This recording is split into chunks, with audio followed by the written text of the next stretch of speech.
ever there is one driver which can propel our country to full-scale developed status, then it is through quality skills training.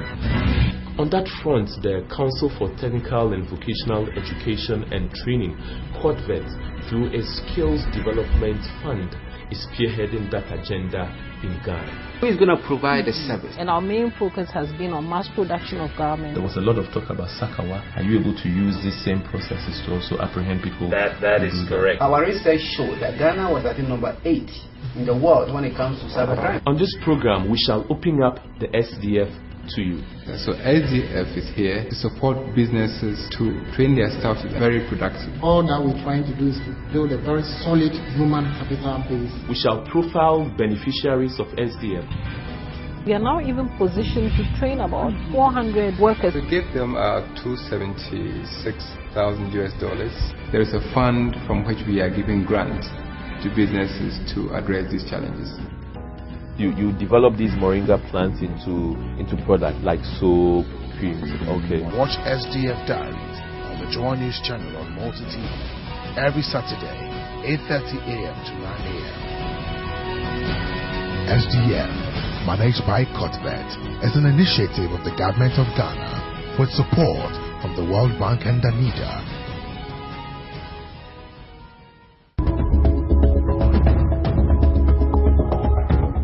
Ghana is well known for its traditional crafts, particularly the colorful patterned kente cloth, which has been woven by Ashanti and Ewe people for hundreds of years.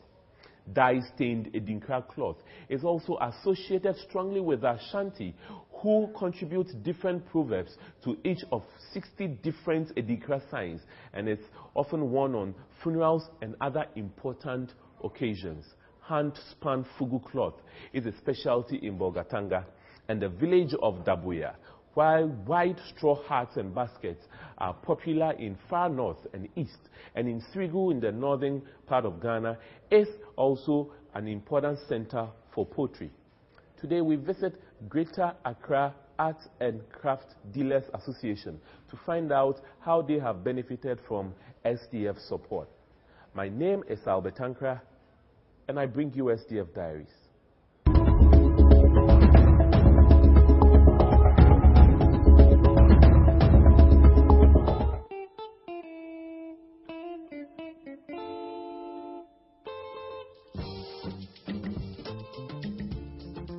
The Ashanti tribe of the Akans is the largest tribe in Ghana and one of the few matrilineal societies in West Africa.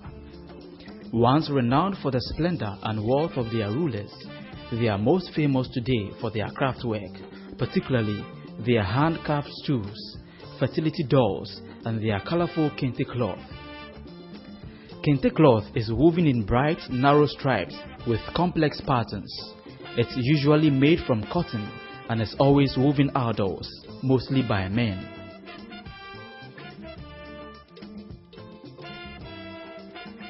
The Ashantis are noted for their expertise in a variety of specialized crafts.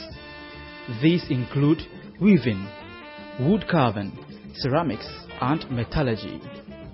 Of these crafts, only pottery making is primarily a female activity. The others are restricted to male specialists. Even in the case of pottery making, only men are allowed to fashion pots or pipes representing anthropomorphic or zoomorphic figures. An organization that has contributed immensely to showcasing Ghanaian arts and crafts is the Greater Accra Arts and Craft Dealers Association. The association is made up of a group of artisans who came together to ensure the promotion of art and craft in Ghana and also earn a living doing that. The association was formed in 2006 and has a membership of 750 master craftsmen and apprentices. The association is housed in the Arts Center, which serves as a tourist center. Operating under the tourism industry, members of the association sell decorative carvings, paintings with symbolic and abstract meanings, musical instruments, walking sticks, games, stools, and traditional pattern fabrics. The association aims at stimulating national interest and appreciation of arts and crafts, develop, preserve and help promote arts and crafts in Ghana. They strive to provide a clearinghouse for creative and social exchanges and also focus on cooperation among dealers and craftsmen, arts and crafts exporters. Bature Ahmed Kwam, chairman of the association, explains what the objectives of the association are. Well, the objectives of our association is to feed the tourist industry so that when tourists visit Ghana, they take our goods from Ghana so that they will sell the good name of Ghana outside. So our objectives are to meet the tourist industry so that we sell a better name or a good name of Ghana outside by sending or selling our culture or our crafts outside the country.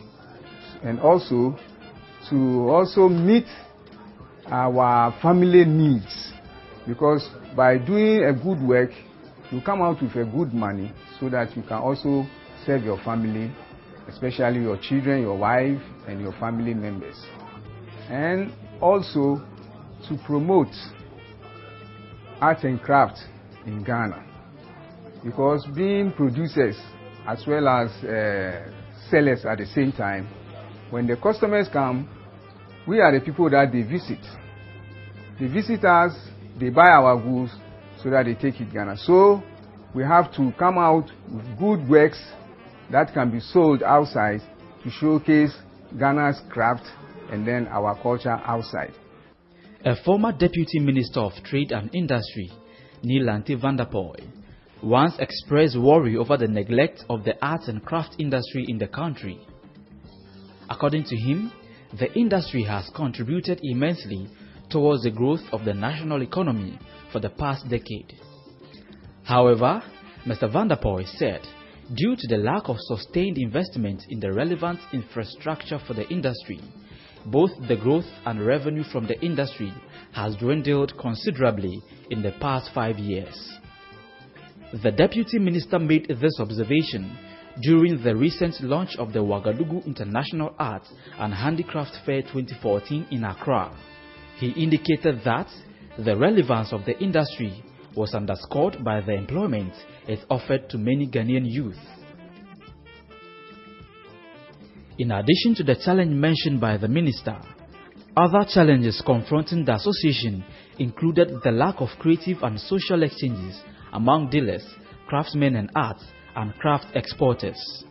Other challenges have been the inability to obtain effective innovative skills development, outdated designs for products, lack of financial management and marketing skills. The chairman of the association, Mr. Bature Ahmed Kwam, explains the challenges the association faced. Our challenges were how to keep our books, how to meet customers, that is customer care, preservation, creating new concepts to increase productivity. Those were our challenges. In an effort to address these challenges, the association sought to upgrade the skills of its members. In January 2014, the Greater Accra Arts and Craft Dealers Association successfully applied to SDF for funding to train 100 master craftsmen in entrepreneurship and financial management, material processing and management, modern technology to create new concepts, finishing treatments and preservation and marketing management. SDF approved a grant of 74,700 Ghana cedis to support the Greater Accra Arts and Craft Dealers Association to accomplish this objective, which would ultimately enhance their capacity to produce at the highest level with efficiency. SDF saw this project as an opportunity to breathe new life into the Ghanaian art and craft sector. The market share of this sector is decreasing annually due to competition from other parts of the world, where products manufactured have the quality and price competitiveness it takes to enjoy a bigger share of the market. Furthermore, improving upon efficiency by building competent skills and business management adds up to the overall effort by improving the informal sector of the economy stressed Danwal Eku, Grant Specialist, SDF. The Accra Arts and Crafts Dealers Association applied to the fund to acquire training for 100 of their members, collaborating with the KNUST Department of Rural Arts and Industry to bring some knowledge in the area of financial management and entrepreneurship for their members, as well as finishing treatment for the products that they manufacture. Again, to be able to use the materials they have efficiently, they also looked at how to process the material, how to dimension so that they can get the maximum from any piece of material they use, because hitherto they tend to waste a lot of this material by the way they used to carry on. But this training has given them some insights to be able to process the material efficiently and get the maximum from it. Additionally, they've also looked at marketing management so that they can communicate effectively to their buyers. Most of the buyers for these products are tourists who come into the country, as well as those in the export markets, so effective communication, marketing communication and marketing management is quite important, and that is the kind of knowledge that they acquired through this training. We believe that with this, the way they go about their business is highly improved.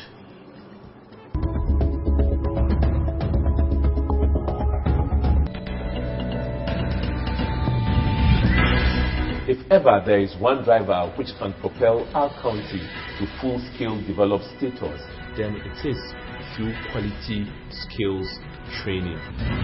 On that front, the Council for Technical and Vocational Education and Training, COTVET, through a Skills Development Fund, is spearheading that agenda in Ghana. Who is going to provide the service? And our main focus has been on mass production of garments. There was a lot of talk about Sakawa. Are you able to use these same processes to also apprehend people? That is correct. Our research showed that Ghana was at number 8 in the world when it comes to cybercrime. On this program, we shall open up the SDF to you. So SDF is here to support businesses to train their staff to be very productive. All that we're trying to do is to build a very solid human capital base. We shall profile beneficiaries of SDF. We are now even positioned to train about 400 workers. To give them $276,000 US. There is a fund from which we are giving grants to businesses to address these challenges.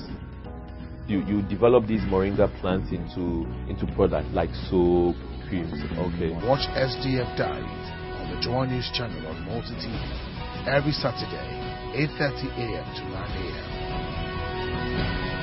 SDF, managed by COTVET, is an initiative of the Government of Ghana with support from the World Bank and Danida.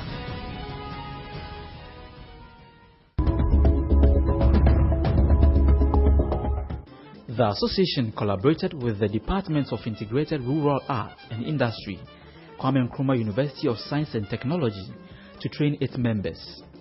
The training was carried out on KNUST campus in order for master craftsmen to make use of available technologies in the department studio for practical demonstrations. Among the beneficiaries of the training is Mubarak Mohammed, a member based at the Arts Center, Accra. He tells us how the training in entrepreneurship and financial management has benefited his business. The training in entrepreneurship has had a great impact on my business, because before the training I wasn't doing any bookkeeping. I don't know how much I bought an item, how much to be sold. I don't do any profit. But after the training, at least I've had some experience in bookkeeping, how to buy the goods and how much to sell them, how much profit I know I'll be making. So I think it has had a great impact on my business. Fuseni Kabori, a beneficiary, tells a story of how the training has transformed his business. Before I used to take chisel and carve. Now I've changed it to the gauge to create a new design for myself so that my business can boost up and get more customers. And I've changed my life and then my juniors' life for different design. I have many boys to teach them. I teach them with the gauge and then we create new design for we to get benefit or for me to get benefit in my life. And then later on I went to the internet to create a new design to me, and then the rest of people who will come back at me, they will look it and then they create a new design. Kingsley Agbecho-Amedo, also a beneficiary, narrates how he has benefited from the training in marketing. We were taken through marketing training and I have learnt a lot, and it has transformed my business. After the training, I now know what design to produce at what season to satisfy my customers.